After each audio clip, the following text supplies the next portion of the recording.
আজকে থেকে 1450 বছর আগে একটা সমাজ ছিল মরু আরবের বুকে। তার নাম ছিল মাক্কাতুল মুকাররমা। আমরা এই যুগটাকে বলি আইয়ামে জাহেলিয়াতের যুগ, অন্ধকারাচ্ছন্ন যুগ। এই যুগে এমন কোনো পাপাচার নেই যা সমাজে বাস্তবায়িত হতো না। আইয়ামে জাহেলিয়াতে মোটা দাগে 5টা সমস্যা ছিল। কয়টা সমস্যা? 1 নম্বর সমস্যা ছিল শিরক। তারা আল্লাহ রাব্বুল আলামিনের একত্ববাদের সাথে শিরক করত, আল্লাহর সাথে অন্যকে শরীক করত। তারা আল্লাহকে বিশ্বাস করত ঠিকই, কিন্তু আল্লাহর পাশাপাশি তারা মাধ্যম পূজা করত, মৃত মানুষের পূজা করত, স্ট্যাচুর উপাসনা করত, ওসিলা পূজা করত। শিরকের আরো অনেক ক্যাটাগরিজের মধ্যে তারা তাদের আকীদাকে মিশ্রিত করে ফেলেছিল, কিন্তু তারা আল্লাহকে বিশ্বাস করত। একজন উপরওয়ালা আছেন, এই বিশ্বাস আবু জেহেলেরও ছিল। দলিল, আবু জেহেল যখন বদরের যুদ্ধে যাচ্ছে মুহাম্মদ সাল্লাল্লাহু আলাইহি ওয়াসাল্লামের বিরুদ্ধে যুদ্ধ করতে, তখন সে প্রথমে কাবা ঘরে গিয়েছিল। কাবা ঘরে গিয়ে বলেছিল, আল্লাহুম্মা ইন কুনতা তা'লাম আন্না মুহাম্মাদান আলাল হাক্কি ফানসুরহু। আল্লাহ, আপনি যদি জেনে থাকেন যে মুহাম্মদ সাল্লাল্লাহু আলাইহি ওয়াসাল্লাম সত্যের উপরে আছে, তাহলে মুহাম্মদকেই সাহায্য করুন। ওয়া ইন কুনতা তা'লাম নাহনু কুরাইশ আলাল হক ফানসুরনা। আর আপনি যদি জেনে থাকেন যে আমরা কুরাইশরা হকের উপরে আছি, মুহাম্মদ নেই, তাহলে আমাদেরকে সাহায্য করুন। এটা আবু জেহেলের কথা ছিল। বোঝা গেল আবু জেহেল আল্লাহকে বিশ্বাস করত। তারা আল্লাহকে বিশ্বাস করত, কিন্তু আল্লাহর সাথে অন্য উপাস্যদেরকে শরীক করত। আমরা একটু সাইলেন্ট থাকি প্লিজ। 2 নাম্বার সমস্যা ছিল তৎকালীন জাহেলি আরবে, সেটা হচ্ছে রিবা বা সুদ। তারা চক্রবৃদ্ধি হারে সুদ খেত, এবং চক্রবৃদ্ধি হারে সুদ খেতে খেতে যখন এক পর্যায়ে অর্থ পরিশোধে অক্ষম হয়ে যেত মানুষ, তখন সেই মানুষটাকে দাসে পরিণত করতে পারত। এই সিস্টেম সেখানে ছিল। বাড়ি ঘর সহায় সম্পত্তি সেগুলো তো নিতে পারতই, স্বয়ং সেই ব্যক্তিকে পর্যন্ত নিজের গোলাম বানাতে পারত। এটা ছিল জাহিলি যুগের রিবার ফলাফল। তাদের অর্থনীতি ছিল সুদ ভিত্তিক। 3 নাম্বার সমস্যা ছিল মাদক।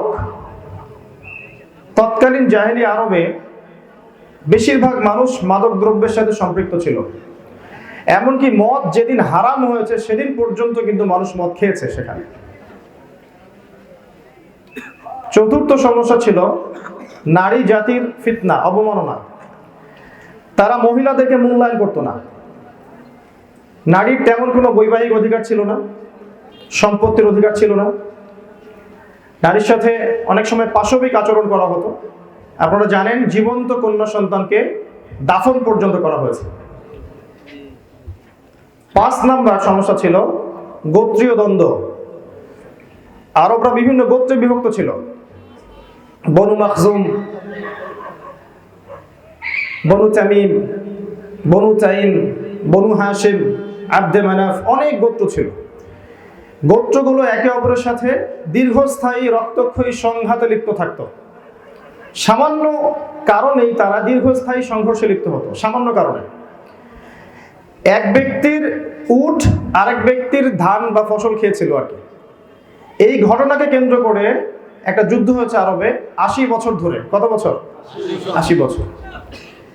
এই 5টা ছিল আরবের মৌলিক সমস্যা। এছাড়া আরো অনেক সমস্যা ছিল, বাট এই 5টা হচ্ছে মেজর 5 প্রবলেমস ইন আইয়ামে জাহেলিয়া। আমার কথা কি বুঝতে পারছেন? এখন এই 5টা সমস্যাকে একটু মিলাই আমরা। এখন আজকের বিশ্বের দিকে তাকিয়ে দেখবেন, এই বিশ্বের সবচেয়ে প্রধান সমস্যা শিরক। শিরক এখন মুসলিমদের মধ্যে ঢুকে গেছে। ইন্না লিল্লাহি ওয়া ইন্না ইলাইহি রাজিউন। অমুসলিমদের মধ্যে তো আছেই, মুসলিমদের মধ্যেও শিরক ঢুকে গেছে। মুসলিমরা কবর পূজা করছে।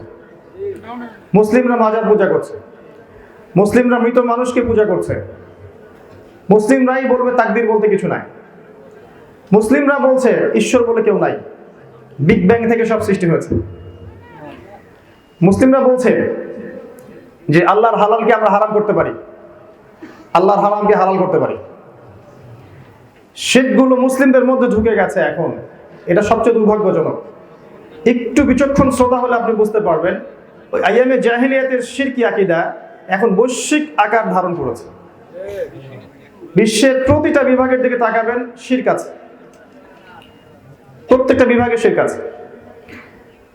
ইবাদতের মধ্যেও আছে, মুআমালাতের মধ্যেও আছে, এডুকেশনেও আছে, ইকোনমিক্সেও আছে, এবং জিওপলিটিক্সের মধ্যেও শিরক আছে।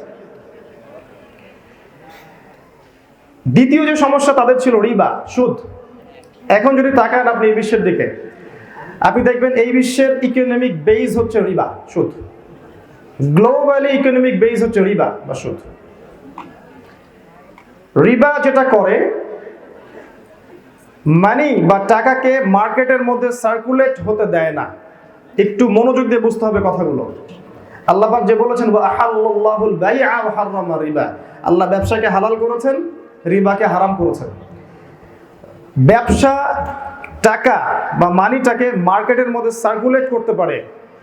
আজকে যে ধনী আছে কালকে ধনী নাও থাকতে পারে, কালকে যে গরিব আজকে ধনী হয়ে যেতে পারে। ব্যবসায় এই সুযোগ আছে, কারণ ব্যবসায় লাভ লসের রিস্ক আছে। এখানে চিরস্থায়ীভাবে কেউ ধনী থাকতে পারবে না ব্যবসায়, আবার চিরস্থায়ী কেউ ফকিরও হবে না। But in the opposite hand রিবা, এখানে আপনাকে ধনী দিন দিন ধনী হতে থাকবে, আর দরিদ্র দিন দিন দরিদ্র হতে থাকবে।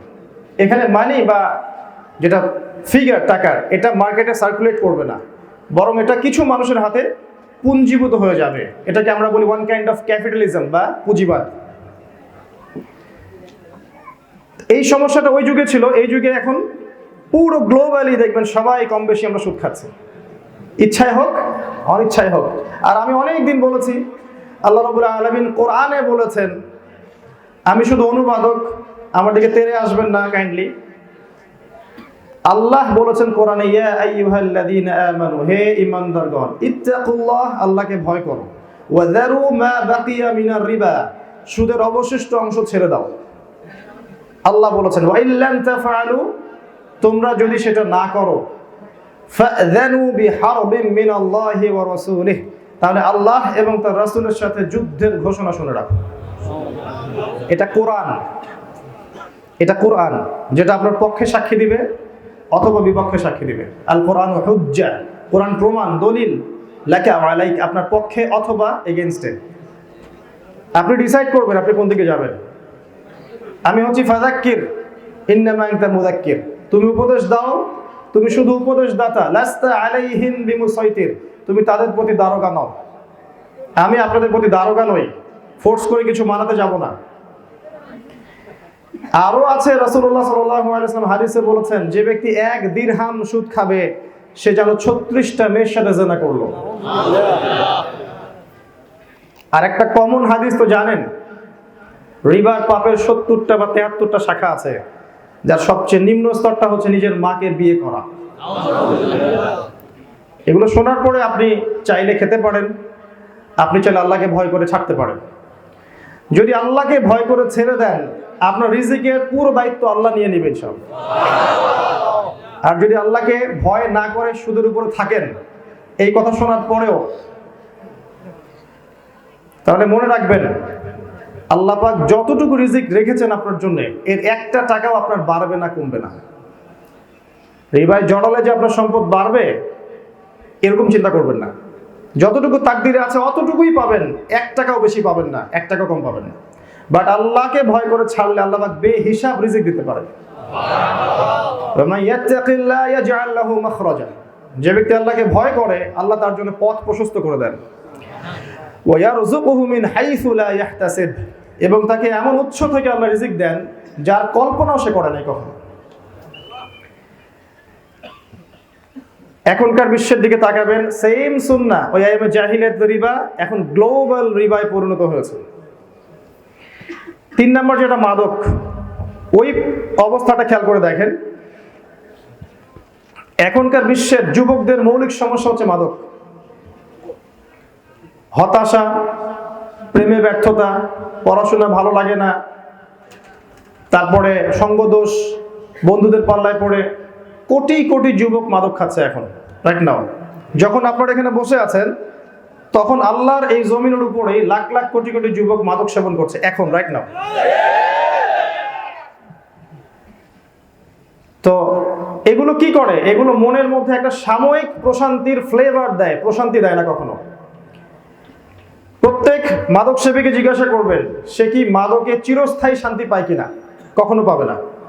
একটা সাময়িক একটা আভা দেয়, ফ্লেভার, যে ভাল লাগতেছে এখন, টেনশন ভালো লাগে না, দুটো সিগারেট টান দিলাম, তো গাঁজা খাইলাম, তো হেরোইন খাইলাম, ইয়াবা খাইলাম, সব ভুলে থাকতে চায়। এর পিছনে সে একা দায়ী নয়, এর পিছনে তার পরিবার, সমাজ সবাই দায়ী আছে। কারণ তার মাইন্ডসেটটাকে নেগেটিভ করে ফেলে অনেক সময় পরিবার, সঙ্গদোষ, পারিবারিক চাপ, চারিদিকের চাপ ওকে হতাশ হতে বাধ্য করে। আজকে টপিকটা ইউথদেরকে নিয়ে নয়, না হলে আমি এই টপিকে অনেক কথা বলতে পারতাম।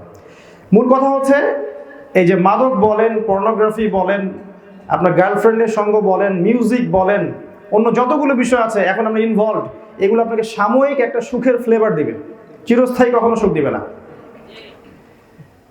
কিন্তু চিরস্থায়ী শান্তি, প্রশান্তি আপনাকে কে দিবে জানেন? এই যে আল্লাহর কালাম, এটার মধ্যে ডুবে গেলে আপনি মনের মধ্যে চিরস্থায়ী একটা প্রশান্তি এবং নূর পাবেন, যেটা সারা দুনিয়া বিক্রি করে পাওয়া যাবে না। ওই মাদকের সমস্যা এখনো আছে এবং এটা বৈশ্বিক রূপ লাভ করেছে। দেখবেন বিশ্বের কোন একটা কান্ট্রিতে নতুন একটা মাদক উদ্ভাবিত হলে আস্তে আস্তে সারা বিশ্বে ছড়িয়ে পড়ে। এটা গ্লোবালাইজেশন বলে। যে কোনো কিছু দেখবেন উদ্ভাবিত হলেই আস্তে আস্তে সারা দেশে, দেশ থেকে জেলায়, জেলা থেকে থানায়, সর্বত্র ছড়িয়ে পড়ছে। এটা হচ্ছে গ্লোবালাইজেশন, আল্লাহ দ্রোহিতার গ্লোবালাইজেশন, বিশ্বায়ন। আরেকটা ছিল নারীর অবমাননা। ওই যুগে মেয়েদের সাথে যে অবমাননা করা হতো, এই যুগে তার চেয়ে কোনো অংশে কম করা হয় না, বরং এক আনা দুই আনা বেশি করা হয়। এখন ধর্মের নামেও আমরা অনেক মাকে, বোনকে, স্ত্রীকে সম্পত্তির হক দিচ্ছি না, মুসলিম হয়েও।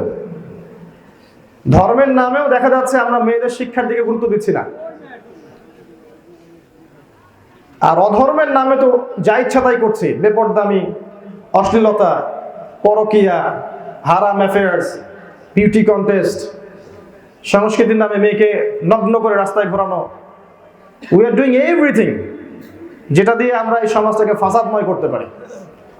আর নবী সাল্লাল্লাহু আলাইহি ওয়াসাল্লাম বলেছিলেন যে কিয়ামতের আগে দুই শ্রেণীর মানুষ আসবে যাদেরকে আমি দেখিনি, তারা জান্নাতে যাবে না, জান্নাতের গন্ধ পাবে না। এক নাম্বার, নিসাউন কাসিয়াতুন আরিয়া, এমন মহিলা যারা কাপড় পরেও নগ্ন থাকে। মুইলাতুন মামিলাত, যারা নিজেরা পুরুষদের দিকে আকৃষ্ট হয়, পুরুষকেও আকর্ষিত করে। এরা জান্নাতে যাবে না, জান্নাতের গন্ধ পাবে না। এটা তাদের প্রবলেম। আর আমরা ধর্মের নামে হোক আর অধর্মের নামে হোক, নারীর অবমাননা এখন শীর্ষে অবস্থান করছে। মেয়েকে আমরা এখন পণ্য বানিয়েছি, জাস্ট লাইক পণ্য, আর কিচ্ছু না।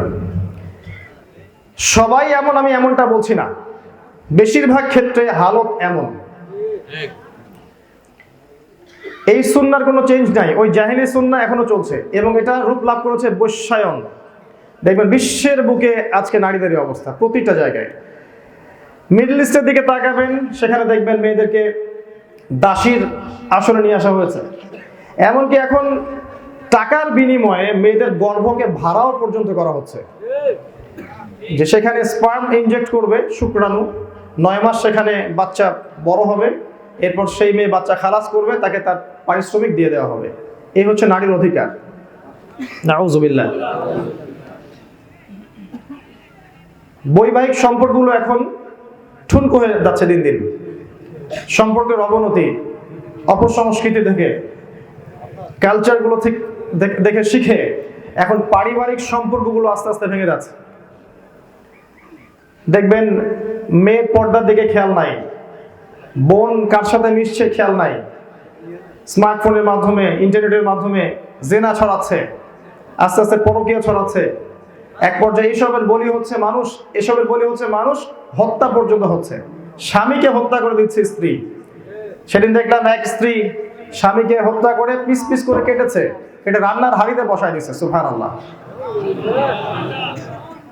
অবস্থা খুব বেগতিক।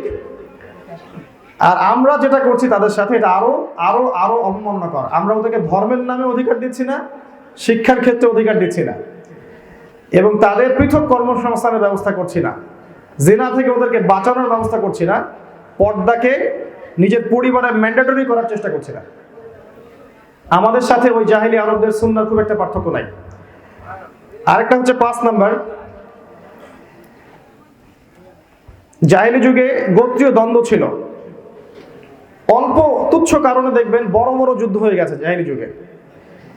এই জাহিলিয়াতের এই গোত্রীয় দ্বন্দ্বটা এখনকার এই যে বৈশ্বিক দ্বন্দ্বের রূপ নিয়েছে, খেয়াল করে দেখবেন।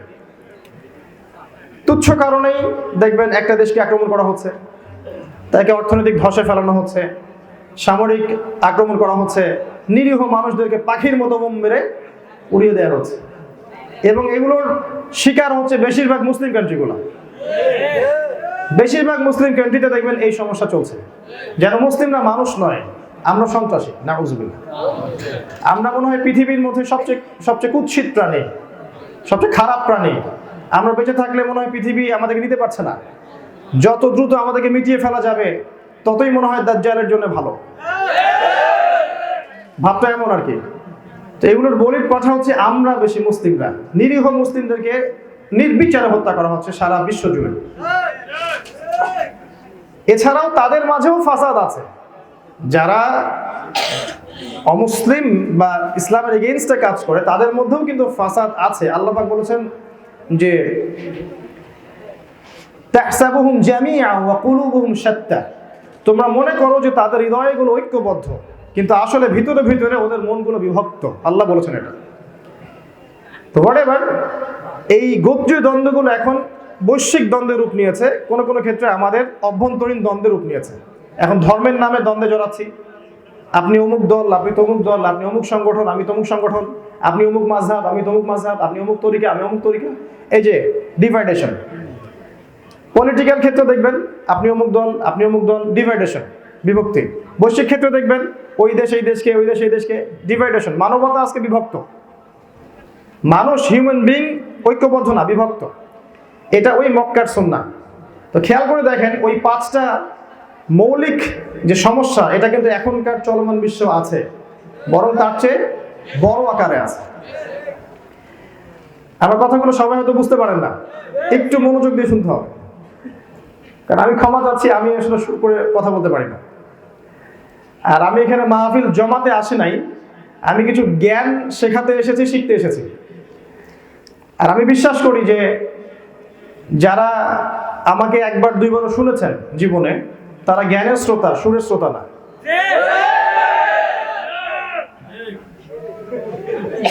ওকে, একটু বেশি হয়ে গেছে। আচ্ছা, এবার আসেন দ্বিতীয় পয়েন্টে। এই জায়গাটা একটু ভালো করে বোঝেন। এইরকম মক্কায় পৃথিবীর সবচেয়ে হ্যান্ডসাম, বিচক্ষণ, প্রজ্ঞাবান, দায়িত্বশীল, সুদর্শন মানুষ মুহাম্মদ সাল্লাল্লাহু আলাইহি ওয়াসাল্লাম। এই জাহিলি মক্কায় ওই যে যেখানে কি কি পাপ আছে, শিরক আছে, সুদ আছে, মাদক আছে, নারীর অবমাননা আছে, গোত্রীয় হানাহানি আছে, এরকম একটা সমাজে জন্ম নিয়েছেন কে? মুহাম্মদ সাল্লাল্লাহু আলাইহি ওয়াসাল্লাম।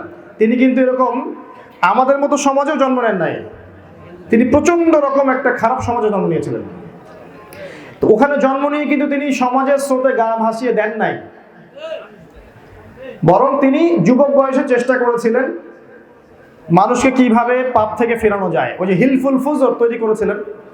একটু এখানে বলে রাখি, কে কে জীবনে একটা বার রাসূল সাল্লাল্লাহু আলাইহি ওয়াসাল্লামের জীবনী পড়েছেন? হাত উঁচু করেন। মাশাআল্লাহ, শুকরিয়া, জাযাকুমুল্লাহ।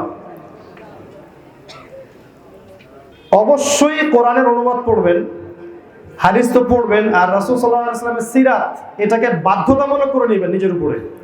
কারণ সিরাত না জানলে আপনি কোরআনের কোন আয়াত কোন প্রেক্ষাপটে, হাদিসের কোন হাদিস কোন প্রেক্ষাপটে এটা বুঝতে পারবেন না।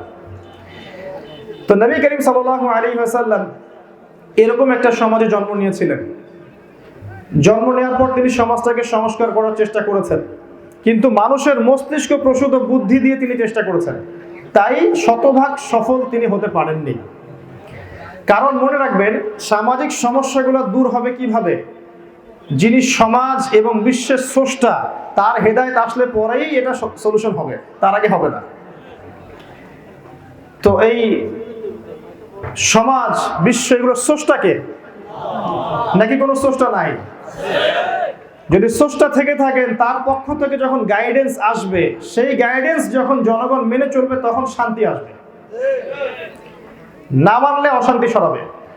তো মুহাম্মদ সাল্লাল্লাহু আলাইহি ওয়াসাল্লামের ওই প্রচেষ্টার সময় আকাশ থেকে কোনো ওহী আসেনি। এভাবে যখন তার বয়স 40 হয়ে গেল, তিনি সমাজ থেকে বিচ্ছিন্ন হয়ে গেলেন। কারণ একজন মুত্তাকি পরেজগার ভালো মানুষের দেখবেন আজে বাজে আকীদা, আমল, কাজ পছন্দ হয় না, সেগুলোকে ঘৃণা করতে থাকে মনে মনে। এখান থেকে সে সরে থাকতে পারলে বাঁচে। একটু খেয়াল করে দেখবেন, আপনি যখন 5 ওয়াক্ত নামাজ পড়ছেন, কোরআন তেলাওয়াত করছেন, সুন্নাহ মতো চলছেন, দেখবেন হারাম মিউজিক আপনার ভালো লাগবে না, আপনার বেপরদামি এগুলো আপনার কাছে ভালো লাগবে না, আপনার মন সায় দিবে না। এটা হচ্ছে আল্লাহর নূর যেটা আপনার মনের মধ্যে আসছে, এই কারণে আপনি অন্ধকারকে সহ্য করতে পারছেন না। আমার কথা বুঝতে পারছেন? তো মুহাম্মদ সাল্লাল্লাহু আলাইহি ওয়াসাল্লাম আগে থেকেই ভালো মানুষ ছিলেন। তিনি কোনোদিন কারোর সাথে মিথ্যা বলেন নাই, শিরক করেননি, স্ট্যাচু ওয়ার্শিপ করেন নাই, তিনি কখনো এতিমকে কষ্ট দেন নাই, বরং তাদের খোঁজ নিয়েছেন, বিধবার খোঁজ নিয়েছেন, মিসকিনের পাশে দাঁড়িয়েছেন, সমাজের সমস্যা দূর করার চেষ্টা করেছেন। তিনি পরিপূর্ণ ভালো মানুষ আগে থেকেই ছিলেন। আর নবী হওয়ার পরে তার চরিত্র পূর্ণাঙ্গতা লাভ করেছে। তো মুহাম্মদ সাল্লাল্লাহু আলাইহি ওয়াসাল্লাম যেহেতু ভালো মানুষ ছিলেন, সমাজের এই সমস্যাগুলো তার পছন্দ হতো না। তিনি হেরা গুহায় গিয়ে বসবাস করতে থাকলেন। একটু ভালো করে জায়গায় বুঝতে হবে। এবং সেখানে গিয়ে আল্লাহকে ডাকতে থাকলেন। এক পর্যায়ে আল্লাহর পক্ষ থেকে আসলো ওহী। কি আসলো? ওহী। রমজান মাসে লাইলাতুল কদরে আল্লাহ রাব্বুল আলামিনের পক্ষ থেকে জিবরাইল আলাইহিস সালাম নবী সাল্লাল্লাহু আলাইহি ওয়াসাল্লামের কাছে আসলেন হেরা গুহায় সূরাতুল আলাকের প্রথম 5টা আয়াত নিয়ে। প্রথম আয়াতটা কি? ইকরা বিসমি রাব্বিকাল্লাযী খালাক। তার আগে তিনি বলেছেন ইকরা, নবীজি বলেছেন মা আনা বিকারি, আমি পড়তে জানি না। যখন বলেছেন পড়তে জানি না, তখন তিনি তাকে জোরে চেপে ধরেছেন। নবীজি বলছেন যে আমার মনে হচ্ছিল আমার জীবনটা বের হয়ে যাবে। জিবরিল আমিনের 600টার মতো পাখা আছে। তিনি বলেছেন জিবরাইল আলাইহিস সালামকে দেখেছি আমি সশরীরে 2 বার, একবার এই ওহী আসার সময়, আর একবার হচ্ছে ওই সিদরাতুল মুনতাহায় মেরাজের রাতে। ঠিক আছে, তার 600-র বেশি পাখা আছে। তিনি যখন আসছেন তখন মনে হচ্ছে এই আসমান জমিনের সমস্ত এই যে গ্যাপটা, শূন্যতা, তার দেহের এই যে প্রশস্ততা, এটা দিয়ে পূর্ণ হয়ে গেছে। এত বড় হিউজ আকৃতি তার। এই ফেরেশতা এসে বলছেন পড়ো, ইকরা। তিনি বলছেন আমি তো পড়তে জানি না। এবার চেপেও ধরছেন, ছেড়ে দিয়ে বলছেন আবার পড়ো। তো 3 বার বলার পরে তিনি বললেন যে মা আনা বিকারি। চতুর্থবার বা তৃতীয়বার তিনি বললেন ইকরা বিসমি রাব্বিকাল্লাযী খালাক, পড়ুন আপনার সেই রবের নামে যিনি আপনাকে সৃষ্টি করেছেন। খালাকাল ইনসানা মিন আলাক, যিনি সৃষ্টি করেছেন মানুষকে আলাক থেকে, জমাট বাঁধা রক্তপিণ্ড থেকে। বায়োলজিতে পড়েন কারা করবেন আলাক কি জিনিস। ইকরা ওয়া রাব্বুকাল আকরাম, পড়ুন আপনার রব মহামান্বিত। আল্লাযী আল্লামা বিল কলম, যিনি মানুষকে কলম দ্বারা জ্ঞান শিক্ষা দিয়েছেন। আল্লামাল ইনসান মা লাম ইয়ালাম, মানুষকে সেই জ্ঞান শিক্ষা দিয়েছেন যা মানুষ জানতো না। এই 5টা আয়াত দেখেন, সমাজের সমস্যা অনেক, কিন্তু আল্লাহ পাক বললেন না যে শিরক করো না, হে মুহাম্মদ নামাজ পড়ো, বা স্ট্যাচু ওয়ার্শিপ করো না, বা যাকাত দাও, বা রোজা রাখো, বা আমার জিকির করো, বা এই কোরআনটা মানুষের কাছে প্রচার করো। কিচ্ছু বললেন না। দাওয়াতও দিতে বলেন নাই। কি বললেন? পড়ুন। কি বুঝলেন? আপনি যদি সমাজ সংস্কার করতে চান, বা সমাজের অরাজকতা দূর করতে চান, বা দিনের জন্য কিছু করতে চান, লেখাপড়ার কোনো বিকল্প নেই। পড়ালেখার কোনো বিকল্প নাই। আর মুসলিমদের এখন সবচেয়ে দুর্বল জায়গা 2টা আমার দৃষ্টিকোণ থেকে। আমি ভুল হতে পারি, ভুল হলে আমার পক্ষ থেকে, সঠিক হলে আল্লাহর পক্ষ থেকে। দুটা জায়গা দুর্বলতার, একটা হচ্ছে অজ্ঞতা, আমাদের অজ্ঞতা, আর 2 নম্বর আমাদের অনৈক্য, বিভেদ। এই দুইটা আমাদের উম্মার সবচেয়ে বড় বড় সমস্যা। এখন পড়তে বলেছেন আল্লাহ পাক প্রথমে, আপনাকে পড়তে হবে। কি পড়বেন? কোন জ্ঞান অর্জন করবেন? ইকরা বিসমি রাব্বিকাল্লাযী খালাক, পড়ুন আপনার সেই রবের নামে যিনি আপনাকে সৃষ্টি করেছেন। যে জ্ঞান আপনাকে আল্লাহর দিকে নিয়ে যাবে সেই জ্ঞান অর্জন করতে বলেছেন আল্লাহ পাক। সারা জীবন পড়াশোনা করছেন, এই জ্ঞান কি আপনাকে আল্লাহর দিকে নিয়ে গেছে? জ্ঞানের তো দোষ না, দোষটা হচ্ছে আমার অ্যাটিটিউডের দোষ। কেন আমার জ্ঞানটা আমাকে আল্লাহর দিকে নিতে পারলো না? কি পড়লাম তাহলে? আল্লাহ বলছেন আল্লামাল ইনসান মা লাম ইয়ালাম, মানুষকে সেই জ্ঞান শিক্ষা দিয়েছি যা মানুষ জানতো না। মানে সৃষ্টিগতভাবে আমরা অজ্ঞ জাতি, মূর্খ। সৃষ্টিগতভাবে মানুষ অজ্ঞ, আমাদের কোনো জ্ঞান নেই। আল্লাহ পাক আদম আলাইহিস সালামকে সৃষ্টি করেছেন, তারপরে ওয়াল্লামা আদামাল আসমা কুল্লাহা, এরপর আল্লাহ পাক আদম আলাইহিস সালামকে সমস্ত নাম শিক্ষা দিয়েছেন। এই মহাবিশ্বের সমস্ত জ্ঞান আদম আলাইহিস সালাম জানেন। এই মহাবিশ্বের সমস্ত জ্ঞান আদম আলাইহিস সালামকে শিক্ষা দেয়া হয়েছে। আসমা কুল্লাহা, সমস্ত নাম আমি তাকে শিক্ষা দিয়েছি। এরপরে সুম্মা আরাদাহুম আলাল মালায়েকা, এরপর তাকে ফেরেশতাদের সামনে আমি নিয়ে এসেছি, উপস্থাপন করেছি। তারপরে বলেছি ওয়া ইয কুলনা লিল মালায়েকাতি ইসজুদু লিআদম, এরপর আমি বলেছি হে ফেরেশতারা আদমকে সিজদা করো। জ্ঞানের কারণে আপনি আমি সম্মানিত। নূরের ফেরেশতা মাটির মানুষকে সিজদা করলো কিসের কারণে? জ্ঞানের কারণে। আল্লাহ সেই কথাই বলছেন তার নবীকে, হে মুহাম্মদ সাল্লাল্লাহু আলাইহি ওয়াসাল্লাম, আগে পড়তে হবে, পড়ুন। কি পড়বেন? Youth generation. 2 রকম শিক্ষা আছে, ইসলামিক এবং জেনারেল। প্রত্যেক জেনারেল সাবজেক্ট যেটা পড়ছেন আপনারা, প্রত্যেকটাই কল্যাণকর যদি আপনি সেই জ্ঞানটাকে আল্লাহর দিকে নিয়ে আসতে পারেন। একজন মেডিকেল ডক্টর, সে কি ইসলামের খেদমত করতে পারে না? একজন ইঞ্জিনিয়ার, সে ইসলামের খেদমত করতে পারে না? একজন রাষ্ট্রবিজ্ঞানী, সে রাষ্ট্রকে ভালো কিছু দিতে পারবে না যদি তার মধ্যে ঈমান থাকে? একজন ইকোনমিক্সের উপর থিসিস করা, ডক্টরেট করা একজন প্রফেসর, তিনি কি পারবেন না অর্থনীতির বিষয়ে রাষ্ট্রকে বা উম্মাকে ভালো কিছু দিতে? প্রয়োজনটা কি? ভিতরে ঈমান, ইসলামী চেতনা। তখন দেখবেন আপনি আপনার এই জেনারেল নলেজটাকেও ইসলামাইজড করতে পারছেন। এটাই এখন বেশি দরকার। আর আমার অবজারভেশন হচ্ছে জেনারেল লাইন থেকে যে মানুষগুলো, যে দিনী ভাইরা এই ইসলামের দিকে আসছে, তারা আগামী দিনে ইনশাআল্লাহ এই জাতিকে অনেক বেশি কিছু দিতে পারবে ইনশাআল্লাহ। কারণ আগে থেকেই তাদের মধ্যে এই সব ম্যানার্স আছে, কালচার আছে। এখন শুধু দরকার এখানে ইসলামিক মোটিভেশন। আপনাকে ট্র্যাক চেঞ্জ করতে বলিনি আমি, যে পড়াশোনা বাদ দিয়ে দেন, সারাদিন কোরআন নিয়ে বসে থাকেন, এটা কিন্তু আমি বলি নাই।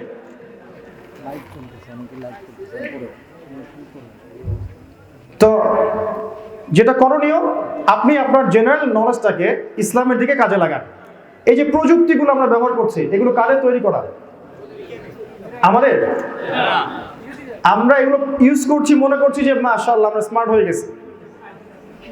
কিন্তু প্রত্যেকটা প্রযুক্তি মানে হচ্ছে আপনাকে হাতের মুঠোয় রাখা হয়েছে। কিন্তু আমরা মুসলিমরা আমাদের প্রযুক্তিগত উন্নয়ন কি করতে পারলাম? ইউথরা কেন করতে পারছি না? ভাবছি না কেন?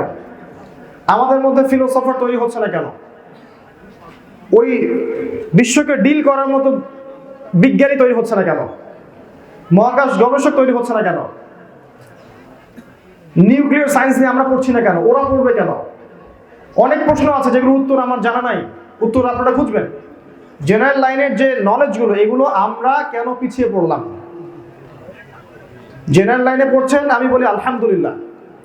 এই নলেজটাকে ইসলামের দিকে কনভার্ট করেন, ইসলামাইজড করেন, দেখবেন ইনশাআল্লাহ আপনার দ্বারা দেশ, উম্মাহ, এই বিশ্ব অনেক ভালো কিছু পাবে ইনশাআল্লাহ। আরেকটা সেক্টর কি?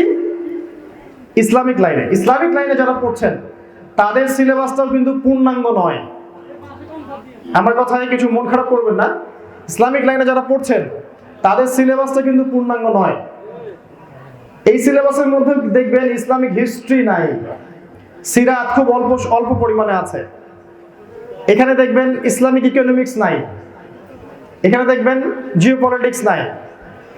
এই ধরনের অনেক বড় বড় মেজর সাবজেক্ট, ইংরেজি, ম্যাথামেটিক্স, সায়েন্স, এই সাবজেক্টগুলো কিন্তু দেখবেন ওদের সিলেবাসের মধ্যে আবার সেই রকম মাত্রায় নাই যে মাত্রায় থাকা উচিত ছিল। এতে করে কি হচ্ছে, তাদের জ্ঞানটাও একমুখী হচ্ছে, আর শুধু জেনারেলে যারা পড়ছেন তাদের জ্ঞানটাও একমুখী হচ্ছে। কি করবেন তাহলে? একটা হারমোনিয়াস কম্বিনেশন করতে হবে, উভয় দিকের জ্ঞানটাকে সমন্বয় করতে হবে। কিভাবে? আপনি কোরআন পড়বেন, এই জায়গাটা ভালো করে শোনেন। কি কি পড়বেন? প্রথমত কোরআন পড়তে হবে, 1 নাম্বার। অনেকে প্রশ্ন করেছেন, বইয়ের নাম বলে দেন, লেখকের নাম বলে দেন, সবকিছু বলা সম্ভব না, আমি শুধু সাবজেক্ট বলছি, ভালো করে মনে রাখেন এই জায়গাটা। আপনি জেনারেল লাইনেই পড়েন অথবা ইসলামিক লাইনেই পড়েন, এই জিনিসগুলো পড়তেই হবে যদি আপনি আগামী বিশ্বকে ডিল করতে চান কোরআন সুন্নাহ দিয়ে। আদারওয়াইজ আপনি সময় স্রোতে হারিয়ে যাবেন, কেউ আপনাকে মনে রাখবে না, এবং আপনার আমার দ্বারা উম্মাহ, এই দেশ জাতি কিচ্ছু পাবে না, একটা বোঝা হয়ে থাকবো আমরা। 1 নাম্বার সাবজেক্ট আল কোরআন। এই কোরআনের বিশুদ্ধ তিলাওয়াত শিখতে হবে, অর্থ জানতে হবে, অ্যারাবিক ভাষা শিখতে হবে, কোরআনের তাফসীর পড়তে হবে, অনুবাদ পড়তে হবে, কিছু অংশ মুখস্থও করতে হবে। আমার কথা কি বুঝতে পারছেন?